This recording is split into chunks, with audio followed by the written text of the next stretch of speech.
What happens to us after we die?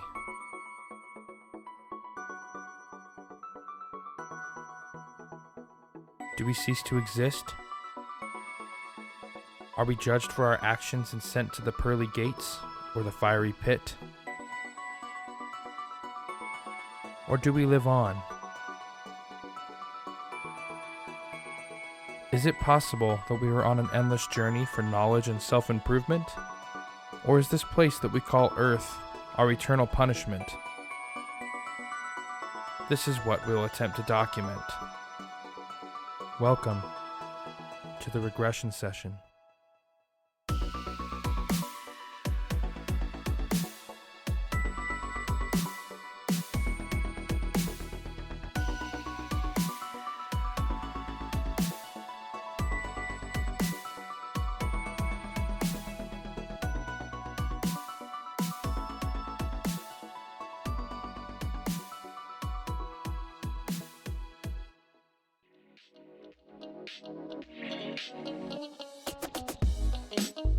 My name is Ian, and welcome back to the Regression session.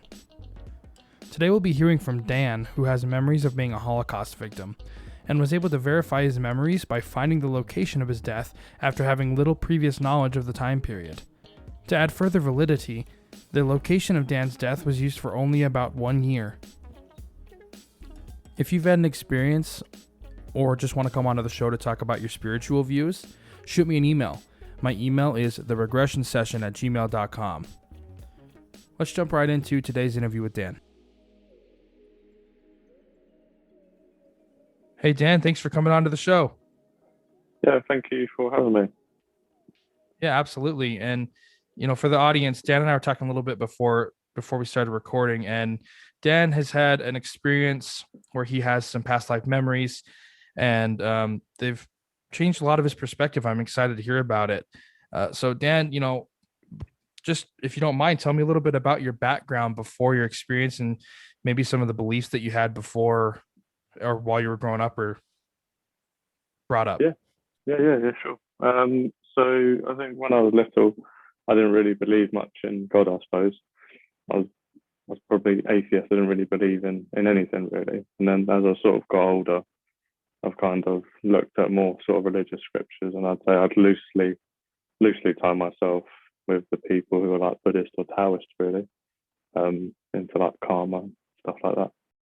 Oh wow, so not even any like Christianity based religion?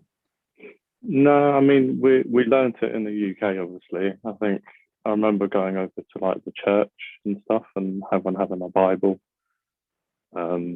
And then having hymns and stuff like that. And I never really wanted to associate myself with any of it. I didn't really believe in it. And then my family, I don't really believe in it either. So yeah, it just there wasn't anything calling me, oh, there's a God out there, stuff like that.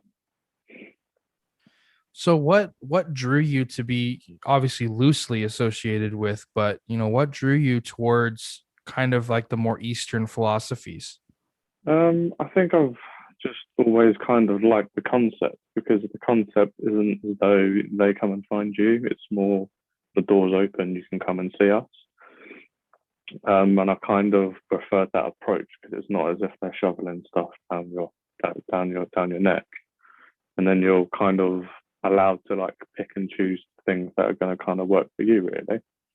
I think that's probably why I like them, to be honest, because you're able just to put pieces of yourself in like throughout the day and just like being mindful to people and stuff like that. It's just it just makes life to me a bit better with it there as a sort of like guidance for me. Definitely. I usually when I describe religion, I usually describe it as people trying to fit everything into different size boxes. Yeah, right? And everyone's so vastly different. Yeah, and the Eastern, like you were saying, the Eastern ones kind of allow you to shape your own box. Exactly. Yeah. Yeah, that's great. It's definitely worth taking a look into. If anybody in the audience is interested in taking a look into that, I'll provide some links and resources for people to check out. Definitely So kind recommend of, it. yeah, me too. And it's always good to keep your options open and look at different perspectives. Yeah, I think it just in a way it just opens up like life for you, really. Kind of gives you the tools to be a better person, whereas like other religions don't tend to do that. So it's just like a nice little tool for the way if anyone wants to reach out to the to Buddhism and stuff like that. Yeah, that's great. Well, thanks for going over that with me. Um, as far as your experience goes, could you provide me with a little bit of context about maybe where you were in your life, leading up to, like, directly before the experience, or the scenario leading up to your experience? Yeah, definitely. So yeah, I think I'll probably just start when I was sort of like little. I remember having sort of like recurring dreams, which is quite a common theme, I suppose. Um, for like was it past life trauma and stuff like that. And the dream was always I was always in a dark place. I felt a lit and I always felt trapped. And then just before the light kind of happened, I'd always wake up. So I would always have that sort of dream there. And then as well as that, like I just had like these like profound. I say like profound interest just because they went above the normal interest for me. So I remember as a kid I used to love space and stuff like that. But with like World War Two and Nazi Germany, to me it was like that's something important. I need to have a look at it. So I always had that kind of growing up and stuff as well. Um, and then I remember in school as well learning about sort of Jewish scriptures and stuff like that. And some of the words sounded like familiar to me, even though I'm not Jewish at all. Which is kind of odd, but obviously after everything that happened, it kind of checks out now. Um, and then I think one of them as well, which kind of was like pointing me into the direction of everything that happened. I remember learning about the cattle carts as well, to do with the Holocaust. And the teacher would sort of go around and talk to the class. And then she'd pick out me to read like a couple of sentences and stuff. And I just remember like stuttering. I wasn't able to say cattle cart. It was like it was painful for me to say it, which I just thought this is really really weird, and then just kind of brushed past it. So yeah, those were those are the experiences that stood out for me, sort of growing up, leading into it. Yeah, and stuff like that when you're a kid, especially languages. I've heard Yeah, stories of people who heard, like, let's just say they grew up speaking English, and then as a child they can understand Russian, for example, and it's just really yeah, strange and it's really compelling to me. So, the fact that some of those foreign, for all intents and purposes, foreign words sounded familiar to you, that's really compelling to me. yeah, yeah. It was. I remember the one that stood out was Kipper, and Kipper's like a skull cap that goes on the head. And I remember knowing it straight away. I was like, Kipper, oh, that's a hat. Like even when I was little, I'd never come into contact with a religion before. So yeah, I'll always remember that one. Yeah, that's really interesting to me, and I Yeah, love hearing about stuff like that. um if you don't mind, yeah. just describe your experience. What happened, like maybe the night or the day of, and then just kind of feel free to describe your experience. Okay, well, buckle up. Here we go. um, so I think before I had it, I'd always kind of wanted to know if there was like a past life. Just before I'd have like conversations with my mum, and I'd say I'm pretty sure I was in something to do with Nazi Germany. And I had like a strong kind of sense that I knew it already, and I just wanted to test it out. So it's kind of more like intrigue as well, I suppose. Just to just before going into it. And then I sort of was just lay, lay, laying in bed one day, um, and I just thought, you know what, I'll go on YouTube and I'll start one of these sessions. So yeah, I did that, and then she kind of yeah, puts you in like a sleepy state, I suppose. Just completely relaxes you. And then she kind of guides you in. So the first bit is just down to like relax you, to calm you down, and then just yeah. So I think I remember that the first bit. Then the second bit after that was the garden. You had to kind of picture yourself in a tranquil garden. So I did that, and it kind of was calming me down further and further. And then there was like another thing she wanted you to visualize, and it was a staircase. And it was a staircase going down. So then you have to imagine you're on the staircase, and she's asking you loads of questions about it. She's saying it's like, is the staircase strong? And I'm like, yep, it's strong. It's made out of wood. So you kind of more sort of believing it, I suppose. Um, and then she says, right, we're going to go to a childhood memory. So I remember the childhood memory was quite easy because I've lived it this life, so yeah, it was easier. Um, and it was just sort of like a Christmas, I think, for like my whole family. And like my brother was there, my dad was there, my mum was there, and I was opening up presents and stuff like that, which is quite nice. And then the next part of that was her to say, right, we're going to go into the womb, and can you remember anything in the womb? And then I just kind of remember thinking, I can't really, to be honest. I don't know, I don't know how. Um, but yeah, so then I rode with it a bit more, and then she counts you down as well. So she was getting from like 5, 4. I was able to kind of picture myself in the womb, which to me was kind of interesting. I was like, oh, okay, this is a bit weird. And yeah, I remember being like, I think it was the feelings associated with being born, and it was kind of like excitement and happiness. And I felt there was loads of people waiting to see me. So I felt all those feelings in that moment. And then after that, um, she wanted you to imagine the staircase again, but this time you're going into a different room. And then after that, she will describe the room for you. So you're like, okay, cool. I'll just visualize these stairs then. So I was visualizing these stairs, and as she's counting down from like 10, 9, I feel like a complete shift of emotion. So the moments that I imagine were like happiness, excitement, like people like excited to see me, and then it kind of shifted slowly, and it was kind of like, oh, okay, it's gone now. But then it kept like moving, and I didn't really know how I felt at that moment in time. So as she's counting down, I'm slowly getting this feeling coming through. And then it was like 3, and then on 3, it was like I had all these feelings, and it was like, oh my god, I feel so sad. I've let absolutely everyone down. I can't believe I've done this.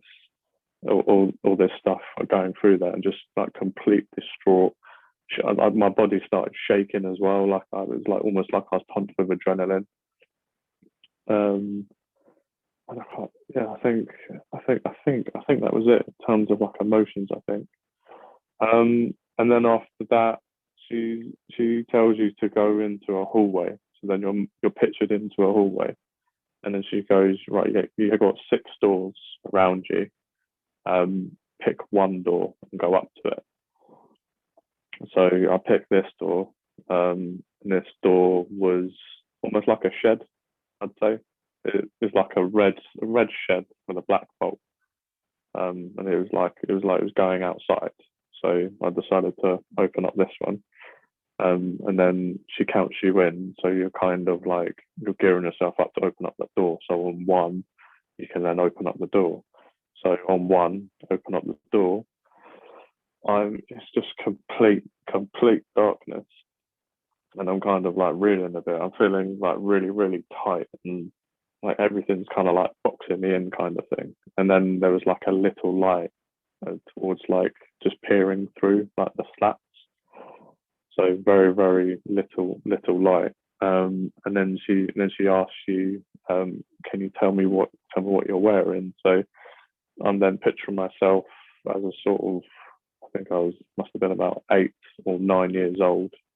I'm wearing a suit, well, quite an old suit, Um, and I had like a tie on as well. And then I noticed as I looked down to my left side, there was like a yellow Star of David.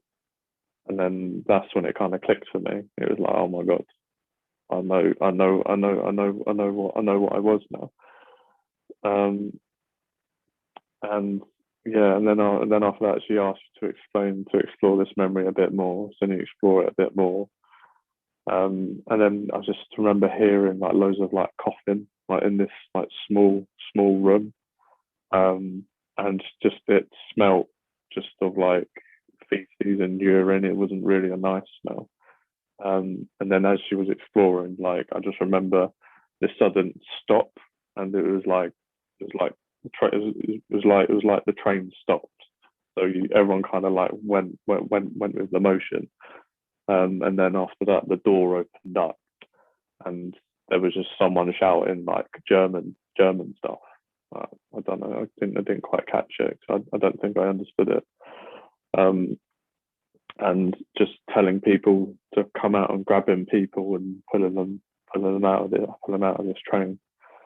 Um, so yeah, that was the first bit of it. And then she was like, if you're in a traumatic, try and calm down, and then try and the next memory we're going to find is going to be a neutral one. So I thought, okay, that's nice. So and then this neutral memory was I was like walking into this like kind of living room. There's like a table with a white cloth. There's like loads of like brass ornaments, and it's like quite an old house, I suppose. It's kind of like going around your grandparents' house. There's that sort of sense of like that the sort of sense of like old people smell. So I remember feeling that, and then this is like a table and chairs, but it's made out of like dark oak. I remember touching the dark oak and feeling like, well, this is steady. And then I remember being small to climb up on the chair, and then there was what I would assume would be, I think it would be my nan. I think um, putting her hands out. I remember touching her hands and her folding my hands up because her hands are bigger than mine, and just keeping my hands warm, and just being really happy with me. And then after that, the experience is the lady says, right, we're going to go explore a little bit more about your life. And there was nothing else to explore for me, really. The only thing that I had after that was just, I remember walking and having to walk so far. And then someone, and then I remember, yeah, just walking and then we're walking through this like field area, and he like stopped off, and then it was like we were outside under a tree, I think, and there was like this just bin of just loads, and I mean loads of clothes just piled high, and he told us all to take all our clothes off, so we took all of our clothes off, and then we had to follow him. And then as he went past these trees, there's like another long strip again. But this time it's just a house.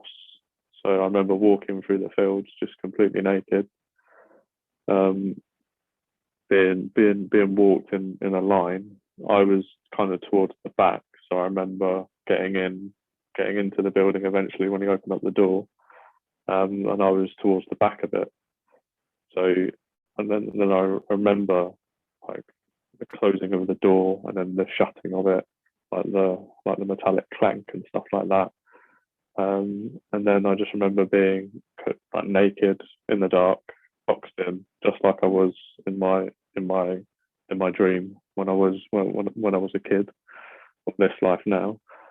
And then after that, it was like the hatch went up. I saw a gas mask. Something was dropped in. He waved.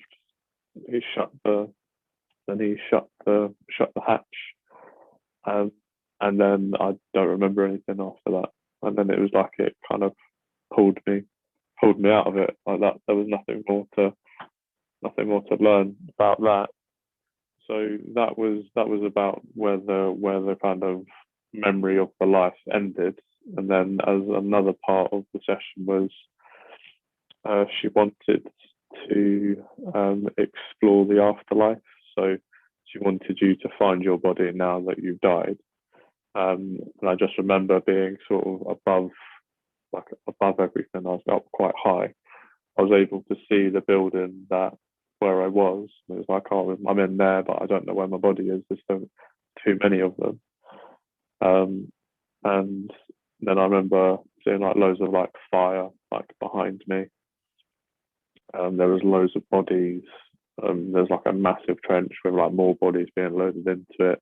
I saw like a little tiny track going from the house to a hole, and it had like a little cart on it, and all those carts were all the bodies that were in the house were being taken out and loaded up onto this cart to be pushed over into a hole. Um, and yeah, so that was like the afterlife for me. I was just seeing that and just feeling like completely like lost. I felt like I let everyone down, and I don't know why. Don't know why everyone was dying. I was very confused. And then another part of the session was to do with the spirit guides. So she said, now we're going to talk to your spirit guides, and all I can really try and explain it was, if you've seen the film Thor and you know like the Asgard bridge, like that was what the flooring was made out of. There's like a hallway, and there's like a window looking out into like space, and in the distance is Earth. So I'm on this hallway. This hallway felt really familiar to me. Felt like I've been here before. And then these spirit guides like approached me, but they also felt like really familiar, like I dealt with them before. Um, and then I just remember being really angry with them. Obviously, explaining everything that happened. But they were able to kind of like settle me down. They were like almost like chilled older brothers. That'd be the only kind of way I could explain them. Just saying, "Oh no, it's fine. You're one of us, and we need you here anyway because it's going to be loads more bodies coming back. And unfortunately, you're going to have to help them all through it. Like we had to bring you back. You were meant to do other things. You weren't meant to die like this." So it was kind of like, oh, okay. And then it was nothing to do with them. It was to do with humans. So it kind of settled that whole like trauma, I think, instead of like it kind of like closed it. Like it wasn't going to be like left open, which was a nice way to deal with it. Um, and then I think just after that, I think it was just a couple. I think it was like 3 days after I did it. Like everything was kind of a bit weird one night. I remember turning off the light and getting ready for bed, taking off my clothes. And as I was taking off my t-shirt, I just felt like I was in danger from being in the dark and starting to undress. So which is kind of like odd. It's like a moment that just kind of like happened randomly. Um, and then after that, I did some research on everything. And then, yeah, and it kind of all checked out that I died at Auschwitz Birkenau, um, and yeah, as part of the Holocaust. And even the little like building in the field, um, it was called the Little Red House, and it was only used for a year or so, to do with the first sort of application of Zyklon B. Like everything that killed all the other people, like in the gas chambers with Zyklon B, started in that house. And I was one of those people who died in that little, well, I say little, that horrible experiment as it was.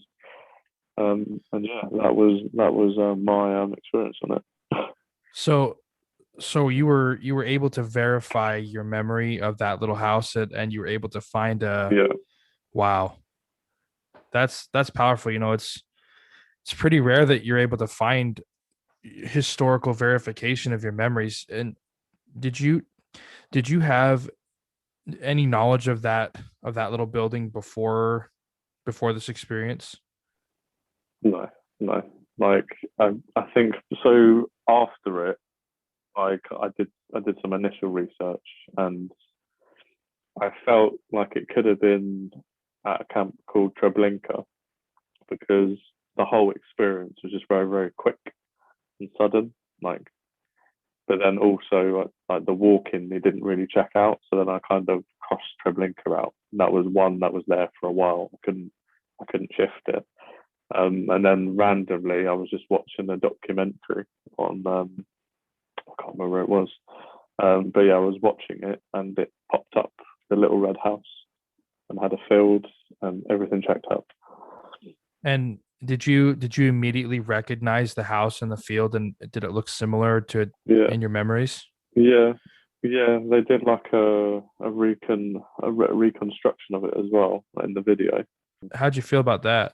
Yeah, I mean it was good, but it was kind of like I was checking it. Um, and the only they did get some things wrong, like the door wasn't like that. They had it as like a wooden door, and it was a metal door. It was definitely a metal door. And then if you look further in like evidence, I can't remember on these websites, but yeah, there was a metal door there. So the documentary was wrong there, but I've got proof. um, and yeah, and then I felt kind of like I didn't feel like I was going back. I felt like I was here to kind of like teach people. It wasn't. It was like right, I need to correct people. Kind of kind of way of like learning about it. It wasn't like I was delving back into the trauma. Like yeah, I wasn't. It didn't flare up anything for me.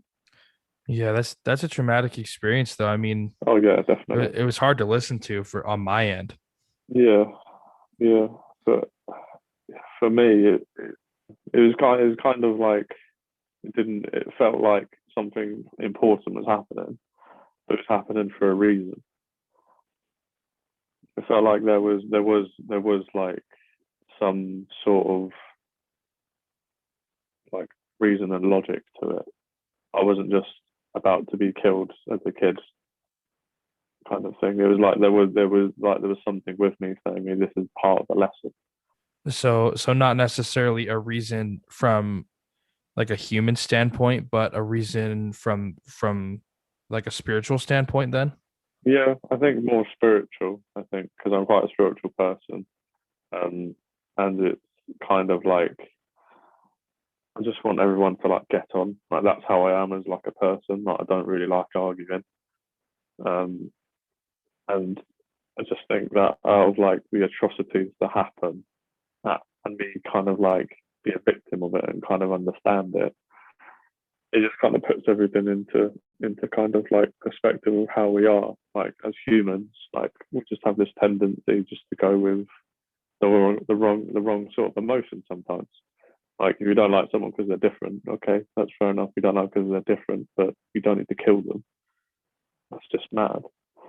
Like you need to find a way to get on with that person because there is a way. You just need to think it, and then after that you'll be okay. I think that's what the lesson is for me. Just to always find a way to get on with people. Yeah, and you know, if you can't get along with them, then at least just ignore them. Don't gotta kill them, right? Yeah, exactly. Like you'll find another way. Like I just think that's like the absolute extreme of like humankind. Hopefully, it never gets done again. But Yeah, same. yeah, it's just a real eye opening experience for me as well. Hopefully, you know, let's pray to God that hopefully that never happens like again, because that was the only word I can think to describe that is just evil. You know what I mean? Yeah, it's evil, and it gets even more evil the more you learn about it as well. It's just like the whole industrial side of it. Like human life was just they didn't even think about it. Like the millions and millions of people that died with it. So in Europe at the time there was 11 million Jews. By the end of it, they killed 6 million of them. Like to me, I just can't get my head around how you done that so quickly. Like someone's actually gone and planned it, like to the point. Yeah, it's just a mass murder killing machine dotted all around Europe. Yeah, it's crazy. It's crazy. It's crazy it even happened, to be honest. Because I think even if you kind of learn about you kind of like surely not. And yeah, it really is like the worst event in human history for me. I think obviously everyone has their own opinion, but I don't think you can top that. Yeah, and just feel horrible even thinking about it. I don't I don't really even like talking about it, but you're right, it is important to talk about. And it's I think it's a good thing that you were able to experience that. I also believe, I tend to agree with you that there's a reason behind um experiencing these memories and feeling drawn to certain time periods, because I think that it's important that we remember these things. And Yeah, um I believe that we're taken to these memories for a reason. me too.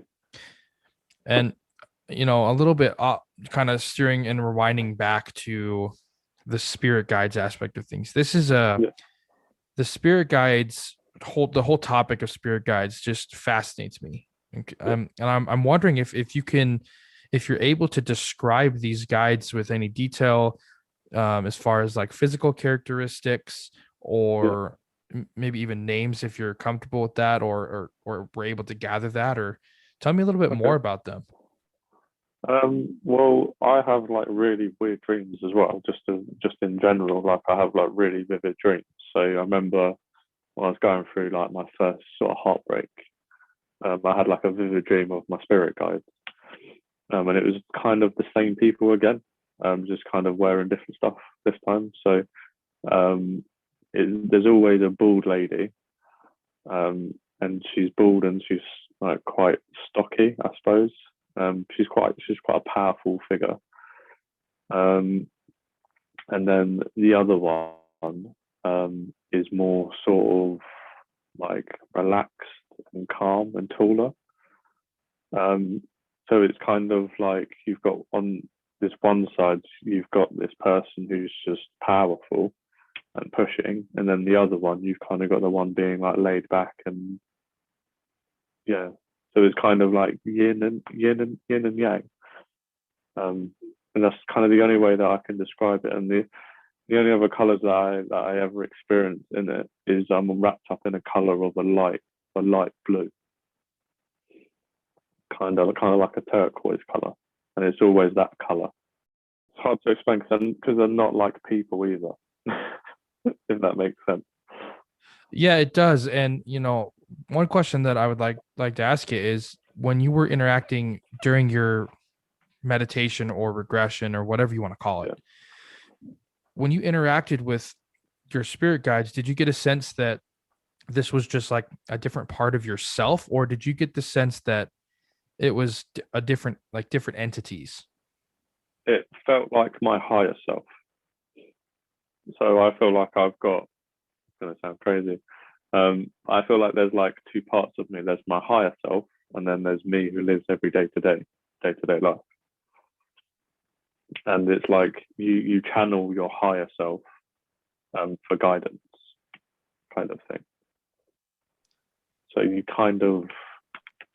there's kind of two of you all the time.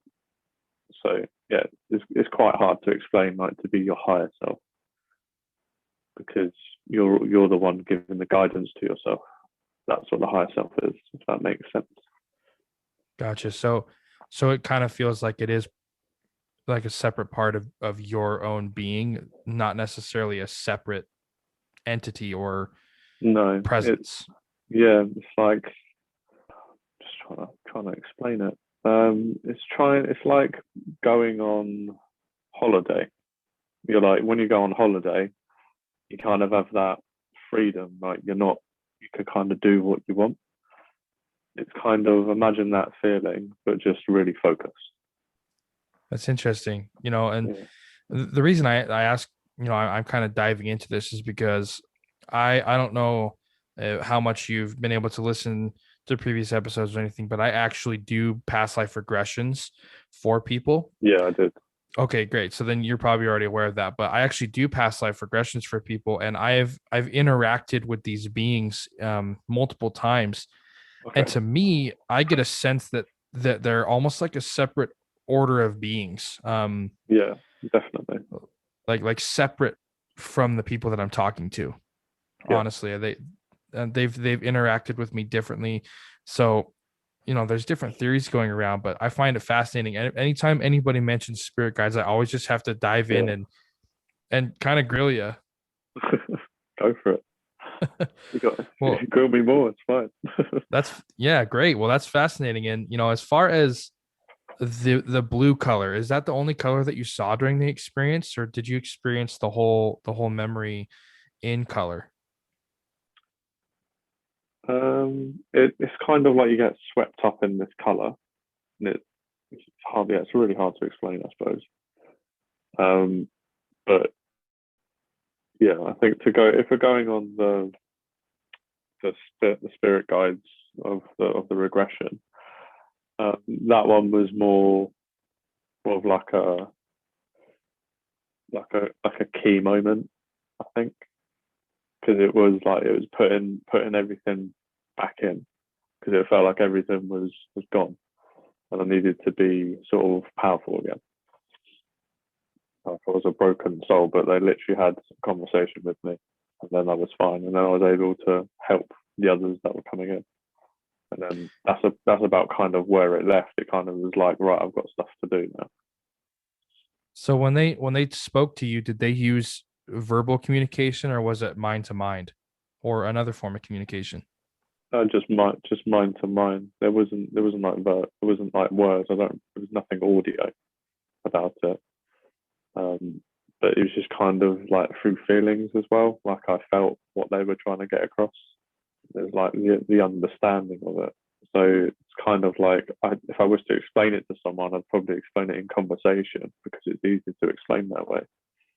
Then if I was to go and I felt this and with this feeling I did this. So um, yeah, I think in terms of like to put it into a conversation, they were just that it was like I was one of them. It was like I was a work colleague kind of thing. And they just said, "Well, it's you. You went. You know this. You're here to help people. Come on, just help us." So it was like I was helping my spirit guides. We were all like on an equal for that like moment in time. There was like a sense of like panic because there was loads of people coming in really really quickly. Right. That makes sense. And thanks for So talking about that. yeah, it's crazy. Yeah, it does. I mean, it obviously makes sense. Yeah, because it would, wouldn't it? When you've got all these bodies being piled up quickly coming through. It's like everyone panic. Like, okay, I'll try and help. Yeah, lots of people would probably need to go through the same thing that you did of being calmed down and um Yeah, not through a conversation, and it has to be quick. Like I think that as well because you've got somebody coming in. I don't even know how it worked, but it felt like even they were all like unaware of it happening that quickly. yeah, and that's interesting, that there's a lot of different layers to your experience, and it even continues to the point after your memories of dying too. So that's fascinating to me. Yeah, exactly. It was like I was able to just take this one memory off the shelf and open it up and read it and be able to get points and point it in a direction for someone to understand, which is absolutely phenomenal to be able to do that. Really, it's crazy. Yeah, did you feel like, how did you feel coming out of the experience? Did you feel like any different, or maybe like a weight had been lifted off your shoulders, or just describe to me how you felt? Um, so I think like instantly after it, I remember just like kind of like opening up my eyes and turning on my bed to put my feet on the ground and just thinking, whoa, what was that? Because it was like it was way more intense than a dream. It was like, why would my head come up with it? And you kind of like was asking myself questions as well, I suppose. Like, did I just fabricate all of this? And why was it so vivid? Why was it so detailed? Did it actually happen?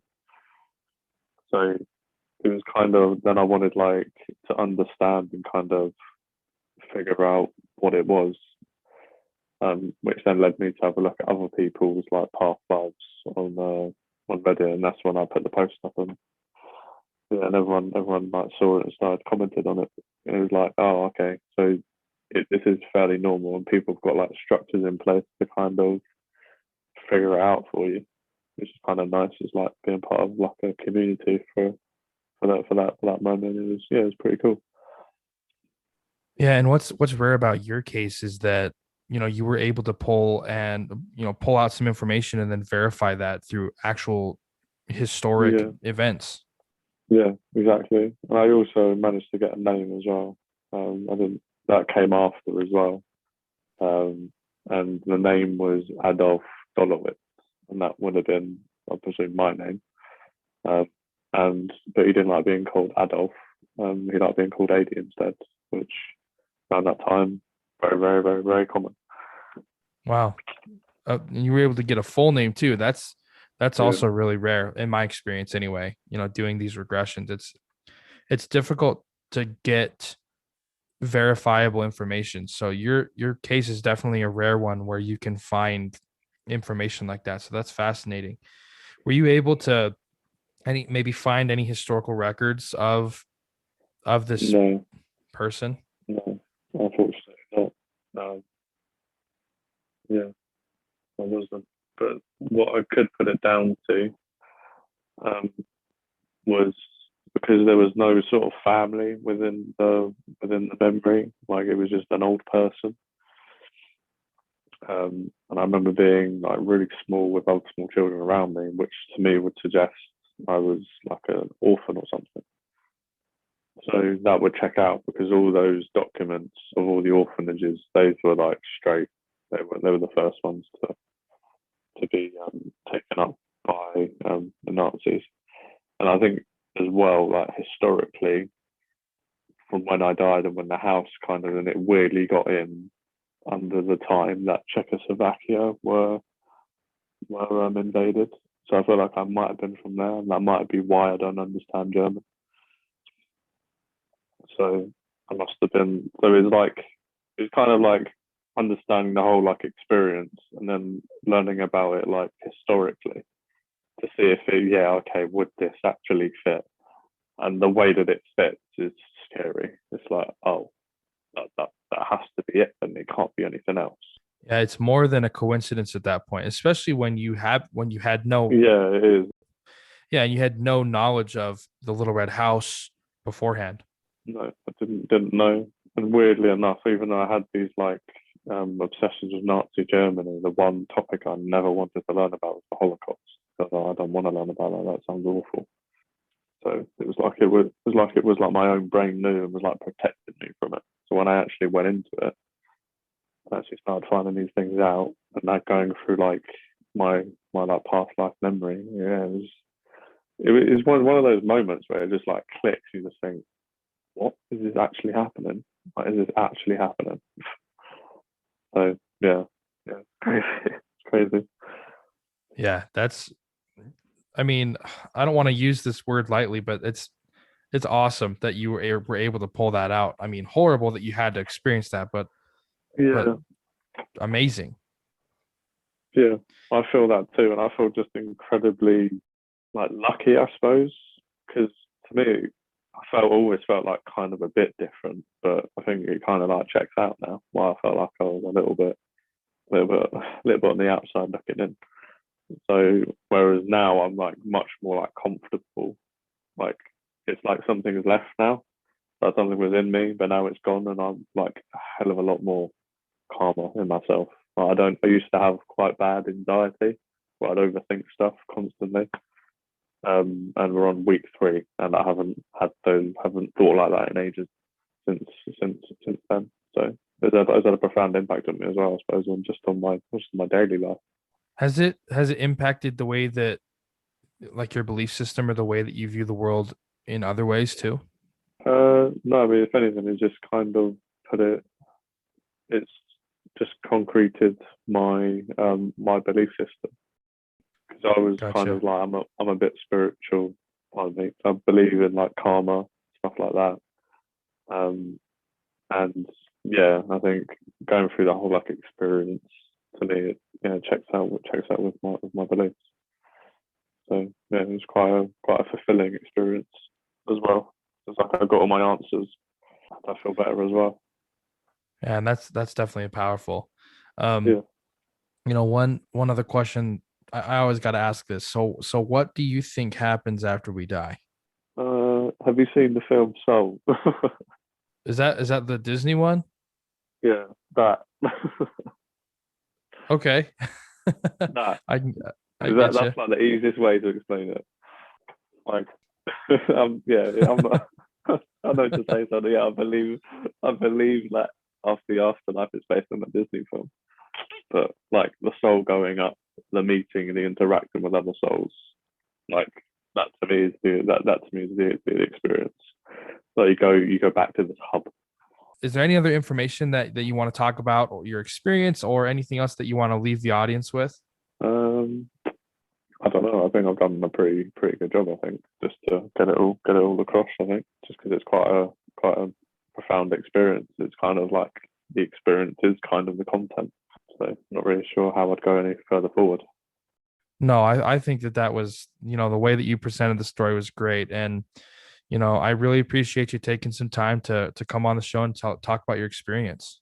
Yeah, definitely. No, I thoroughly enjoyed it. That's it for today's episode. I'd like to thank Dan for coming onto the show, and I'd also like to thank you for tuning in. Resources and more information on this episode can be found in the description. If you've had an experience or just want to be on the show to share your spiritual views, shoot me an email. My email is theregressionsession@gmail.com, and I would love to have you on the show.